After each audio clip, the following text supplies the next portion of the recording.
benfeitores espirituais desta casa, caríssimas irmãs, meus irmãos, que Deus nos abençoe a todos, encarnados que aqui estamos e desencarnados.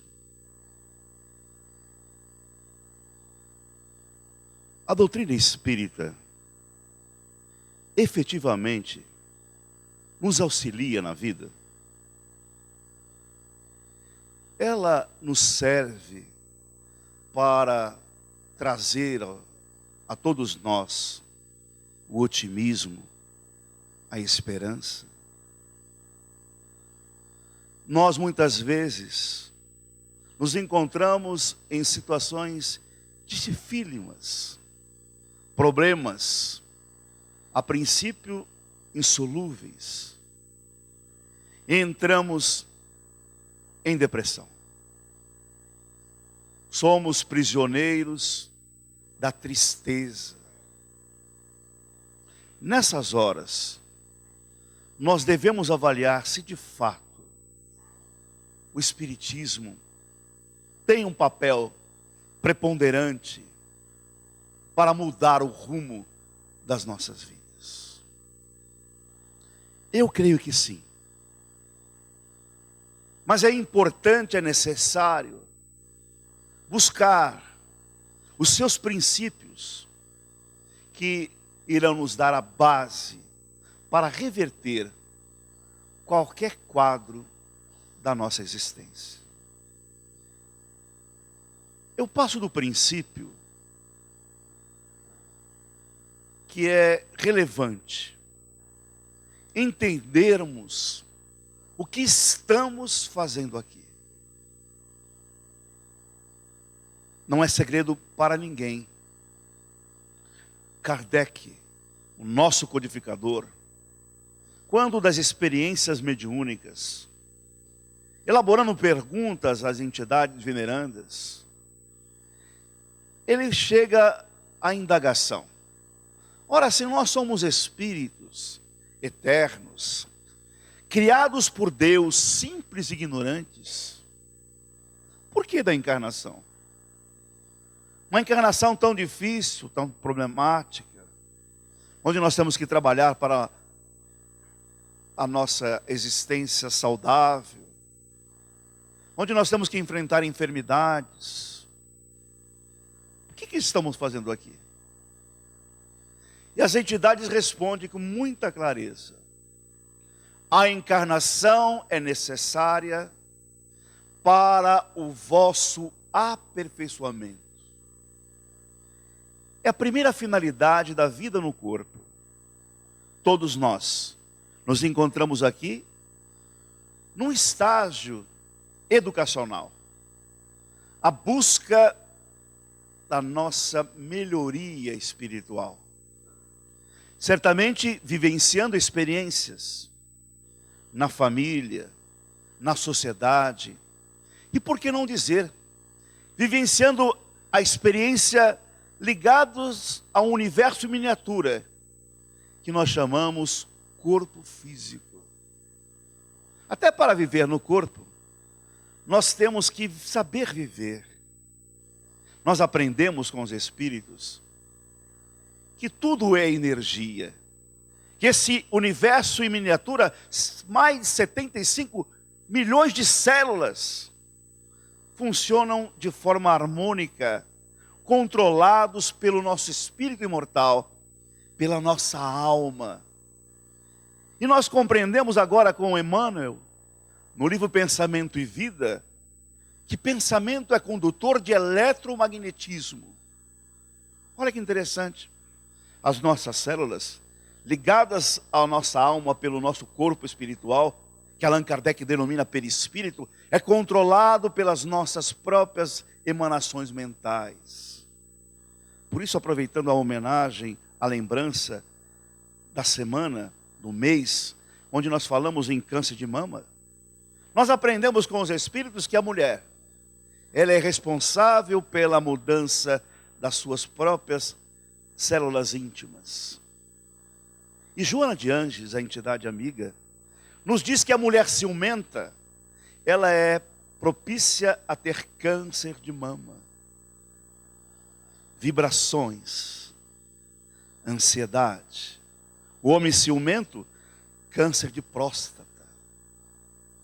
É um aprendizado viver no corpo físico.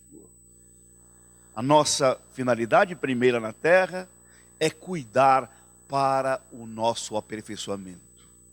Mas não para por aí. O esclarecimento dos benfeitores, além de estarmos ligados ao corpo para o nosso burilamento espiritual, cada um de nós tem uma finalidade importante, que é colaborar com a obra de Deus. Olha que interessante. Pare para refletir. Eu estou aqui para me aperfeiçoar. Primeira finalidade. Eu estou aqui para colaborar com a obra do Pai. Portanto, eu tenho um propósito na vida. Nós não podemos viver sem refletir nesse sentido. Não importa pensarmos que a nossa missão na terra será gloriosa, como uma Madre Teresa de Calcutá, não. Às vezes a nossa tarefa na obra do Criador é dentro de uma família, dentro de um contexto de uma casa espírita, dentro do nosso papel perante a comunidade. Muito bom. Aí já temos a resposta que os Espíritos nos oferecem. Eu estou no corpo para me aperfeiçoar e também para colaborar com a obra de Deus. Mas Kardec ainda indaga. Ora, se isso é importante, é necessário para todos nós, essa matrícula desse educandário maior que é chamado planeta Terra, é preciso que eu tenha um roteiro, que eu tenha uma cartilha suave. Cartilha suave, eu vou me lembrar da minha época de infância, onde comecei a ter as primeiras letras, né? É o caminho suave da minha cartilha. Ah, como eu queria passar para a segunda cartilha. Aprendi ali. Mas qual a cartilha? Qual é o mecanismo que eu posso ter ao meu alcance para que esta vida se valorize? E os Espíritos respondem à questão com a resposta menor das 1019 questões do Livro dos Espíritos. Simplesmente, vede Jesus. Então, meus irmãos, o que eu vim falar aqui nesta manhã é o nosso vínculo com Jesus. Ele deve ser o nosso modelo e guia. Ah, eu tenho Jesus na minha carteira, a foto dele. Será que isso vale? Ah, eu sempre quando busco iniciar as minhas atividades, eu levo meu pensamento a Jesus. É importante, é necessário ir mais adiante. A essência dos princípios que ele nos lega. Por isso que eu necessito de me orientar. Eu preciso estudar Jesus. E o indivíduo, quando consegue se vincular ao Cristo, vivenciando, talvez como o apóstolo Paulo que diz, textualmente, agora não sou eu mais quem vive em mim. Quem vive em mim é Jesus. Já pensou o dia que você possa falar isso? Com responsabilidade. Olha aqui, Rosalina, quem fala agora não é o Marcos. É Jesus que fala. Ele vive em mim. Mas a sua conduta, Marcos, não diz que isso é verdade. E eu tenho, portanto, a necessidade de buscar estudar Jesus. Vale lembrar, meus irmãos, que Jesus não fundou religião alguma. Absolutamente. Esta é a religião de Jesus. Isso não existe. Ele chegou na época predeterminada, por amor à humanidade. Nós temos informações dos Espíritos que ele é o governador desse planeta. Quando os excelsos mensageiros, Espíritos puros, se reuniram, ele foi encarregado de preparar esse planeta para a vida na Terra. Desde a formação, a explosão do Sol, desde o preparo para que o planeta nosso tivesse condições climáticas para que a vida lá na Beba começava a se desenvolver, é Jesus responsável por nós. E seu amor foi intenso, que encarnou-se conosco para trazer a boa nova, para trazer um roteiro de evolução. Diz o evangelista Mateus, que numa multidão ele se aproxima do monte, abre os seus braços e diz: bem-aventurados, pobres de espírito, porque é deles o reino dos céus. Uma mensagem chocou a humanidade. Os judeus orgulhosos, que esperavam o Messias revolucionário, que viesse com a força capaz de retirar o Império Romano dos seus domínios, do seu território. E veja o homem falando que bem-aventurado é o pobre de espíritos, quer dizer os humildes, os pobres pelo espírito, aqueles que são desapegados aos bens terrenos. E nós, quando escutamos Jesus a falar em nossos corações, pensamos: será que eu estou pobre pelo espírito? Ou eu sou extremamente ainda apegado aos bens terrenos, trazendo uma grande dificuldade para que eu possa contribuir com o bem, me desligar do egoísmo? Se o indivíduo consegue observar o Sermão da Montanha, como dizia Gandhi, se a humanidade perdesse todos os livros sacros, mas preservasse só o Sermão da Montanha, todos estaríamos salvos. E tem muita gente que sequer leu essa passagem do Evangelho. Eu não poderia ficar aqui falando tudo do sermão, que nós teríamos na verdade, um seminário para falar, o dia todo para discutir a respeito do Sermão da Montanha. Mas algumas pinceladas é importante nesta manhã. Bem-aventurados que choram, que serão consolados.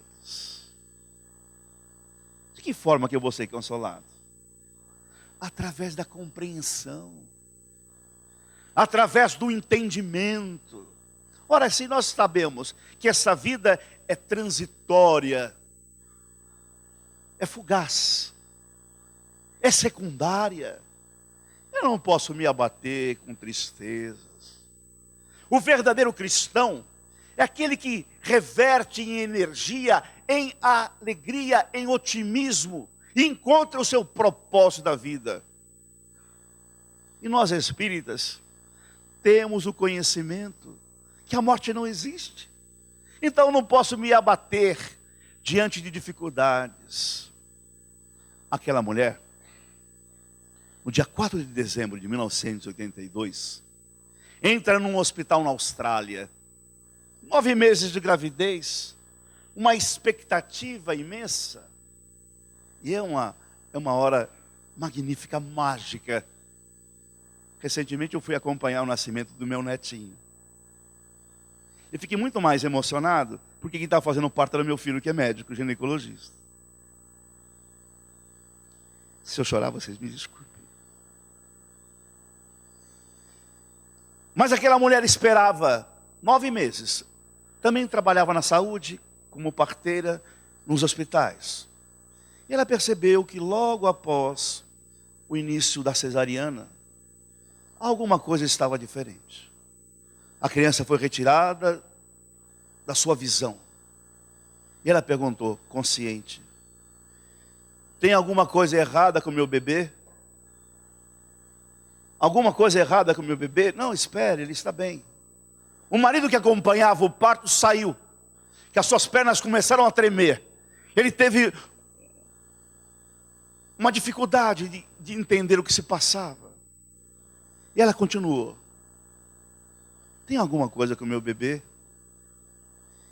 E o médico respondeu: sim, é focomelia ou tretamelia. E ela, que tinha a noção do que se passava, sabia que o seu filho nascera sem os membros. Tire essa criança daqui, eu não quero nem ver. O pai, depois de passar o susto, caminhou-se ao berçário e viu aquela criança sem membros. Imagine, qualquer um de nós sofreríamos dificuldade.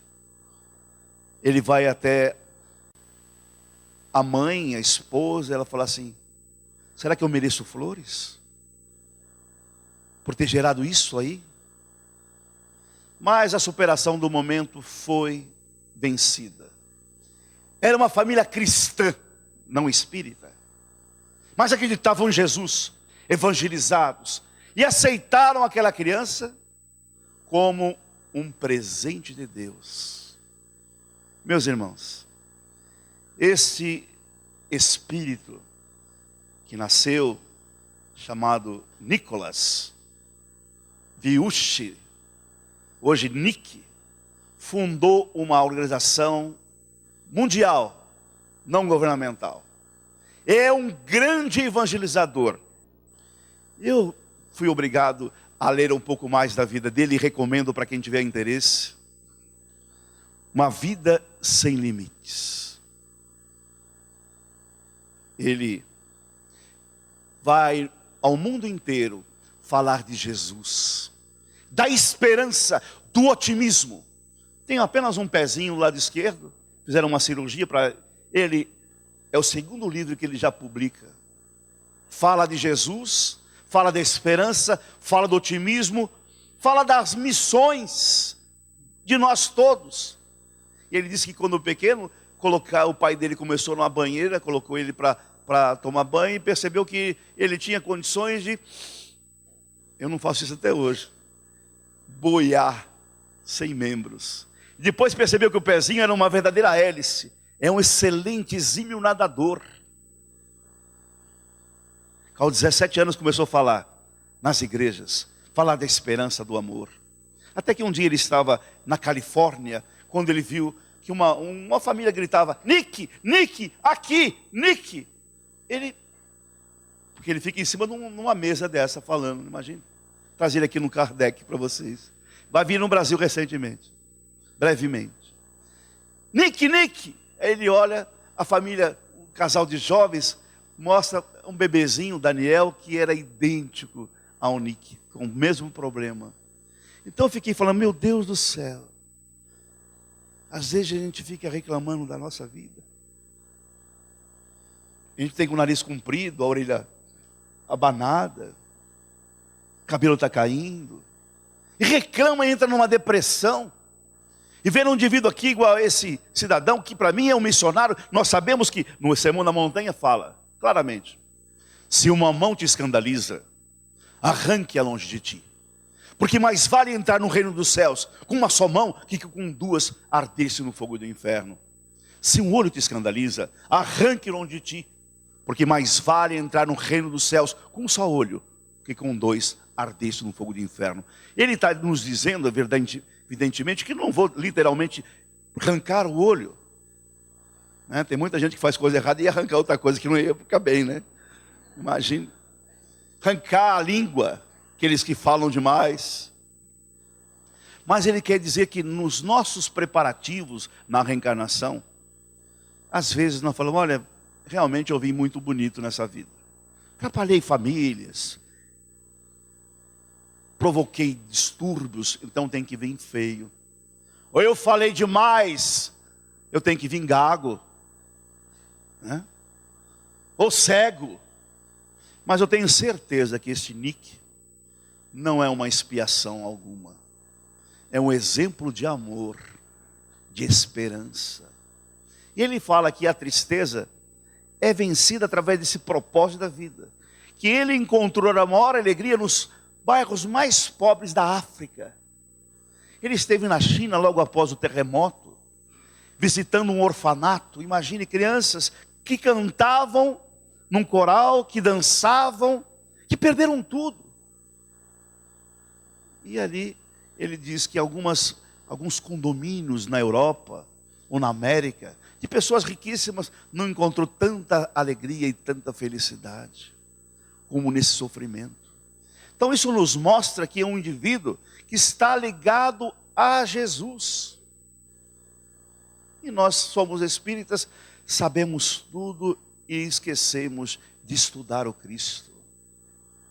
Bem-aventurados que têm puro coração, porque verão a Deus. Nós aprendemos com a doutrina espírita uma palavrinha muito importante chamada sintonia. Ora, a pureza do coração é um indivíduo que tem benevolência, que tem compaixão, que perdoa incondicionalmente, que alimenta pensamentos nobres. Logo, ele está em sintonia, vendo literalmente as entidades venerandas.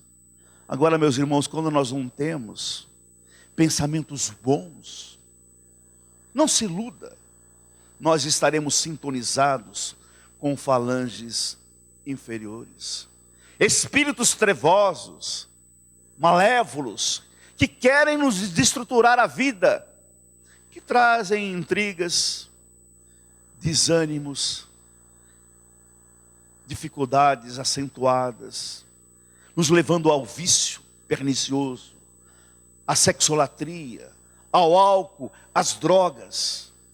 E falar em drogas, nós temos que abrir um parênteses. Na minha atividade profissional de promotor de justiça, eu percebo um quadro lamentável em nossa cidade, que está nas regiões. O aumento do consumo do crack, que é um subproduto da cocaína. Na semana retrasada, eu estive em plantão no fórum local. E tivemos o desprazer de recolher 5 jovenzinhos no sábado e 3 no domingo, 8 no total. Ou mais 9 de 14 anos. Comercializando para alimentar o seu vício. Ai, meu Deus do céu. Isso diante da droga nefasta na sociedade, nos jovens carentes. E nos jovens abastados, nas baladas, eles também utilizam os mesmos subterfúgios. Uma droga mais refinada, uma cocaína em pó, do álcool em exagero. Os nossos jovens necessitam de Jesus. Eu fiquei muito feliz porque recentemente fui convidado a participar de um grupo de estudo, de um encontro de jovens em Votuporanga. Quase 200 de jovens, falando de Jesus. Eu fiquei muito comovido com aquilo. E tinha no meu coração a certeza que a esperança ainda existe. Porque Jesus é bom, meus irmãos. Tem muito jovem que prefere o Batman, o Superman, os grandes roqueiros. A falha, sabe de quem? É nossa. Porque nós não falamos de Jesus em nossas casas. Nós fechamos os nossos corações para o Divino Mestre. E na hora das dificuldades, aí nós estamos sem estrutura. E vivenciamos dificuldades e partimos para a espiritualidade em péssimo estado. Essa última semana, nós estudamos o livro Mundo Maior, de André Luiz. E o espírito André Luiz está num estágio, numas cavernas, onde há um número incontável de espíritos totalmente alienados da sua realidade. Mas criaturas que viveram praticamente ligados ao dinheiro, ao ouro, às vantagens econômicas. E o André, dentre aqueles homens, alguns velhinhos que pensavam que o barro era ouro, ele olha e percebe um que tinha algum ar de familiaridade. Ele fez um esforço na sua lembrança e lembrou do seu avô Cláudio. Mas será que era ele que estava ali? E depois de alguns diálogos ele percebe que de fato era o seu próprio avô. Um avô que foi um homem extremamente egoísta, que quando seu pai casou trouxe consigo uma filha espúria, ilegítima. Hoje a Constituição equipara os filhos legitimados, legítimos, adotivos, não há diferença alguma, legalmente falando. Mas naquela época, em 1800, havia uma diferença. E quando o pai, o bisavô de André Luiz desencarna, o Cláudio aproveita para mandar aquela sua irmã espúria para fora de casa, Ismênia. Olha que interessante. Deixando a míngua, e não teve mais notícia. E quando ele estava na espiritualidade, já iniciando um processo de arrependimento, ele lembra da sua irmã. Onde estaria ela? E as entidades falam a André Luiz que a única forma para favorecer aquele seu avô era uma nova e imediata reencarnação. E aonde? Lá naquela Ismênia que agora estava reencarnada com uma jovenzinha de 17 anos. Durante o sono ela é levada ao contato com aquele ex-desafeto, seu irmão, perdoa e recebe no seu coração bondoso aquele filho querido para reconciliação. E nós que somos espíritas, às vezes temos dificuldade do enfrentamento dos problemas domésticos, de relacionamentos familiares. E é importante entender que também passamos, isso não é ficção não, isso acontece conosco. Quem são os nossos filhos? Nós somos ligados a eles por alguma razão. É por isso que nós temos que amá-los. Amá-los verdadeiramente. Por isso, meus irmãos, Jesus é o nosso modelo e guia. Ele fala que nós devemos até amar os nossos inimigos. Imagine, se amar os amigos é uma questão tão natural que até os fariseus amam. Ele conclama as pessoas a amar, até os inimigos. Por isso que eu vim aqui nesta manhã, não para dar uma exposição completa do Sermão da Montanha, mas para falar apenas e tão somente, nós precisamos de Jesus para vencer os nossos momentos de dificuldade e compreender que a reencarnação é bênção para todos nós. Por isso vale a pena viver intensamente. Esse moço Nick, que traz uma demonstração inequívoca da presença de Jesus. Por isso que eu sempre digo, não posso admitir espírita depressivo, deprimido, espírita que precisa de um remédio para dormir.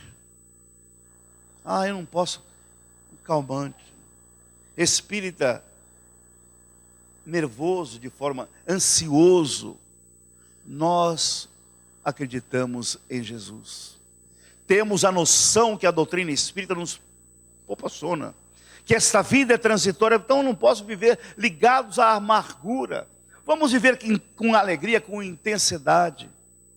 E que Jesus, de fato, possa ser o nosso paradigma, o nosso modelo e guia, para aplicar em nossas vidas os seus princípios. Benevolência para com todos, indulgência com as infrações e defeitos alheios e perdão incondicional das ofensas. Meus irmãos, leve para casa essa notícia, que Jesus vive em nós. Ouça-o, segue-o com carinho, e você vai ver que a tua vida vai ser repleta de felicidade. Que o Senhor nos abençoe.